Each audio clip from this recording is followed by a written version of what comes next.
Hey guys, welcome. This is Jen Frost with Faith in Fabric, and today we are going to take a look at a problem that I ran into and that you've probably run into too. What do you do when you're sewing and you run out of bobbin thread in the middle of a free motion pattern, or just in any sewing, right? Because it runs out regardless of what you're doing. So I was working on our Free Motion Friday for this week. I'll actually pop a link up here to it, and you'll see my bobbin thread ran out. So on the back, you'll see I was sewing, I ran out, and so I've kind of got a little bit of loose thread here left on the front. So I thought we can just walk through how I usually solve for this to make it look as seamless as possible, as threadless as possible. Is that a thing? We're gonna call that a thing. Because you don't wanna see the thread, right? You want it to look like it's one continuous pattern. Now mine's even more challenged because normally when you're sewing, when you're quilting, you're usually making straight lines, usually. Or you're doing a lot of seam work when you're not gonna notice it. But there are those times when you're top stitching or you're doing free motion quilting like we've been practicing on our Fridays, and you're gonna run out right in the middle. So I wanna show you how I solve for this, and then I would love to know in the comments if you solve a same way or a different way. Give it a thumbs up if you solve the same way, and of course if you don't, I would love to hear how you guys solve for this in the comments. So let's head over to a little bit better of a view, and I'm gonna show you how I fix this and how you can fix yours too if you run into the same situation I ran into. So here's a very up close and personal view of my little hearts, and you can see where I ran out. So the first thing you want to do is you want to pull your threads to get them both to the top. Now mine already ended up with both on top, and that's great, but yours may end up with a bunch of loose loops that you'll have, and you basically want to get them so that both of your threads are on the front, so you have one spot to work from. Now you'll see mine have that little stitch in here, so I'm actually just going to gently pull that apart. I'm using my seam ripper because my fingers are just too big to do that. And you don't want to rip it, you just want to separate those threads. Because what we're going to be doing is we're going to be making a knot right here to tie it off, and then we're going to bury those threads. Now, my fingers are still a little too big to try to tie this into a knot. So I'm going to come over and I'm actually going to try to nudge out a couple other threads and loosen this just a little bit more so my fingers can get into this. Now, one tip advice when you do this, you don't want to go, more than a stitch or two, because if you do, you're going to end up ripping that stitch. You also want to pull it out with the back of your seam ripper. Obviously this side is the sharper side, this side is a little bit more blunt, and you don't want to rip it. So there's my little loop. I'm going to slip this in here and I'm going to pull this thread out, okay? Now you'll see if I gently tug on this, do you see how that lifted a little bit right there? That's my bottom thread. So I'm going to do the same thing. I'm going to gently pull here. I'm going to get one more and I'm going to pull my bottom up. Get that one out, and I'm going to try to get them both out of the same hole here. So I have one more to pull out. I'm going to pull my bottom up here, being nice and gentle, and you'll see now I've got a little bit more thread here. I'd say it's probably about maybe almost 2 inches. I can get my fingers around this. So I'm going to zoom out here for a second, and then what we're basically going to do is just tie this in a double knot, and then we're going to bury the thread. So let's do that. Okay, so we've got our 2 threads. Let's stick those in a double knot here. And again, you can tie off as much as you need, or pull out as much as you need rather. If you've got, shorter fingers, longer fingers. I've got pretty long fingers and they're decently thin, I guess.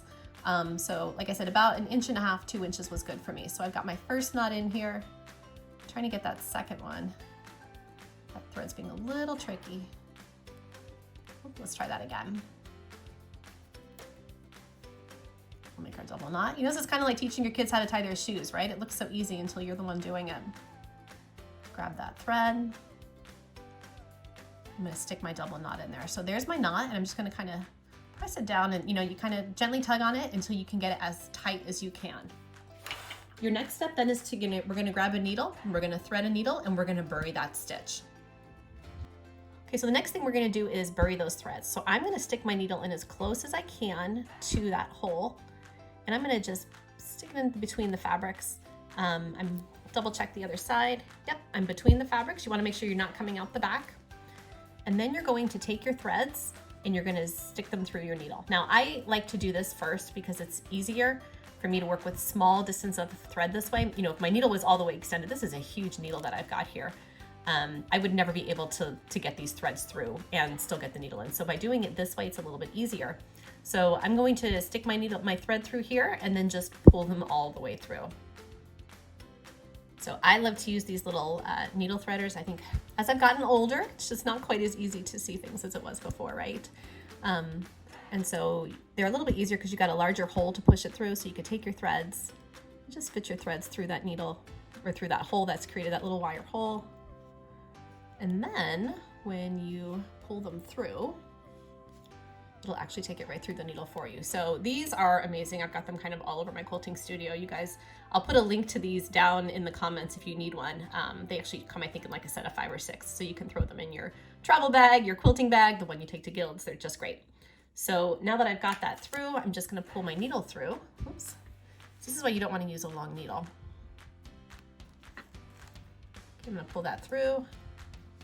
And now you'll see my threads are completely buried, and then you can just go and you can trim off this little bit of excess. Okay. So now hopefully you've gone and you've wound your bobbin.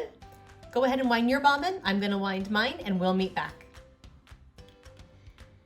Okay, we've got our bobbins wound and we are ready to pick things back up. So the first thing you're gonna do is you're gonna take your fabric right where you just tied that off, and look, it just disappears perfectly. We're gonna take that and we're gonna line it right up under the needle. Now you can use your dial to see if it's gonna go right in, and mine does. Actually, we'll adjust it just a touch more because you wanna get it right where you tied that knot off. You can stick it in, hold your thread, and you're gonna pull that bottom thread up. There we go.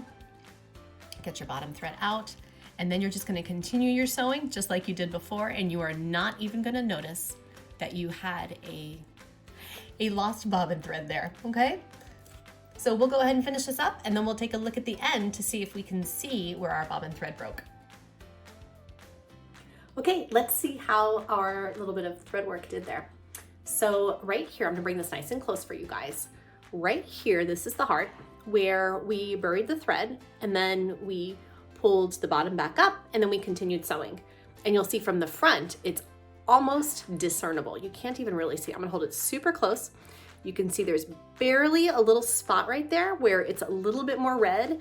And that's because obviously we tied it off. Remember when we had to knot the first one to stick it there. So there's that little bit of extra thread on the front from where we did that double knot, but the rest of it seamlessly blends in.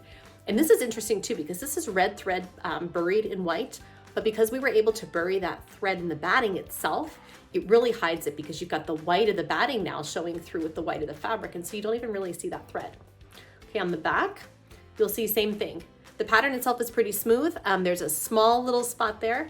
Now that's where I tied off the thread I just used. So what I did is after I finished sewing, kind of getting the whole pattern done, I went back to the very beginning where my thread was, and I pulled it through to the back, and I tied it off on the back. I didn't want to have both sets of knots on the front, because on the front you would really see that red spot then. Actually, you probably really wouldn't, because who's going to look at it in that much detail besides you, right? But for me, I wanted to tie it off on the back, so you'll see that's where that little tiny extra red spot is. That's my double knot. And then same thing, I took the threads and I buried them. I nested them inside the batting. So even with all this white all the way around, you don't see that red thread popping up anywhere, which is great. So there you go. Easy little tip on how to fix the problem of running out of bobbin thread right in the middle of your free motion. If you haven't seen any of our free motion Fridays, I'm gonna pop that link up here for you. Go ahead and give them a check out. They've been a lot of fun to sew with you, and we will see you in the next video.